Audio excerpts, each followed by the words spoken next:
All right, I'm excited for today's episode. First of all, we have a kind of repeat guest. Andrea, we only got to meet you on the podcast once before when you did a behind the scenes segment with us for the Wisconsin's Iconic Wineries episode. Have you done any other episode of hosting for Discover Wisconsin yet?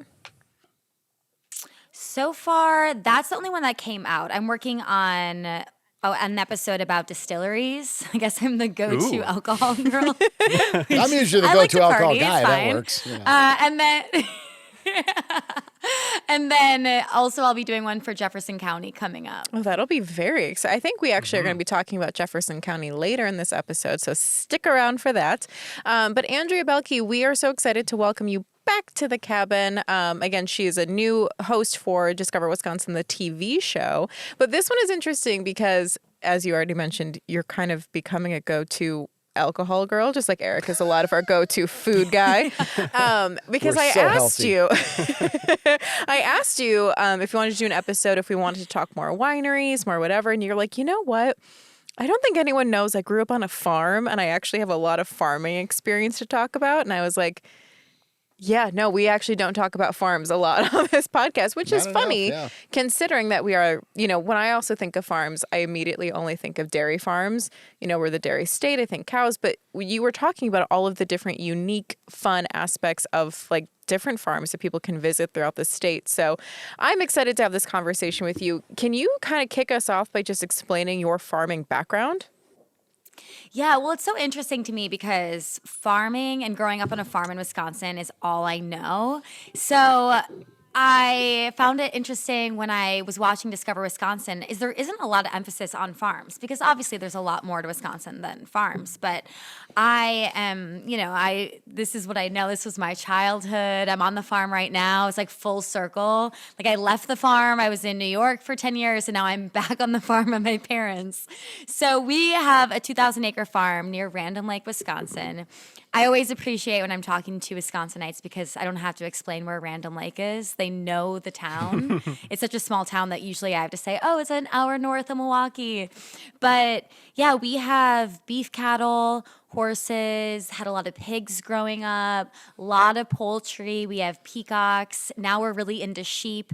And a lot of my childhood was showing animals at the fair. So that was such a big part of my life was showing pigs and steers and horses at the fair. And I was really competitive. And I think it's something that a lot of people don't know about. I don't know how familiar you are with 4-H. Mm-hmm. A lot of people think of county fairs or state fairs and they think of the rides or some games and maybe, they know about the animals, but like when you're in it, there's just so much that goes into it and it's a really competitive aspect. Like I, would go to all these horse shows and steer shows and that was kind of all I knew. I'm kind of curious how much you all know about, farms and showing steers and pigs in 4-H. Do you have any experience in 4-H? Well, actually, when you brought that up, I was thinking back to, I think maybe not last summer, but the summer before, I went to the first county fair where they were like showing cattle and stuff like that. And my wife's grandpa was just like sitting there in the stands all day watching. And I was just like, I never realized that this is so intense and like how strictly they're being judged and everything. It was definitely an eye-opening experience. Mm-hmm. Eric? Yeah, I've been to, the state fair. I go every year. And that was initially the whole point of the fair was to bring animals in and show them and sometimes to market and things like that. So it's cool. You go into all the different pavilions with all the different animals and you can get up close to them and learn so much more about them. And kids can kind of get up next to them and see it for themselves. So that's a very cool thing. And I know it is a highlight for a lot of people outstate when they come to the state fair to show their animals. It's a big deal. Mm-hmm. And, so a lot of people are like, hey, deep fried whatever on a stick. But it's really about the animals and showcasing the industry. And the World Dairy Expo in Madison that's held every year is kind of similar to that, at least on for the dairy cow side of things. But yeah, you're talking about steers and things like that. I lived in Texas for 7 years. I'm like, oh, steers, what are you thinking? Huh? Cool.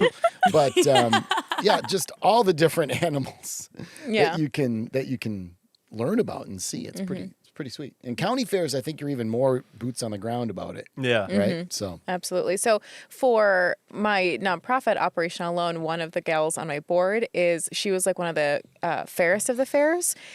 She lives in like the Portage area, but she still is super involved with that. And I believe her college major was actually like agricultural science. So I've learned a lot of this through her because she still kind of does all of that, like the 4-H stuff. So I've like just seen it all on like Facebook and what she goes through. I'm like, this is a process. oh yeah. Yeah, because I definitely didn't grow. I mean, I was not, you mentioned us being city kids before, Eric, and I Well, definitely you're am not, not that, but I'm but- also not a farm person. So it's interesting for me to listen and learn about as well. Yeah.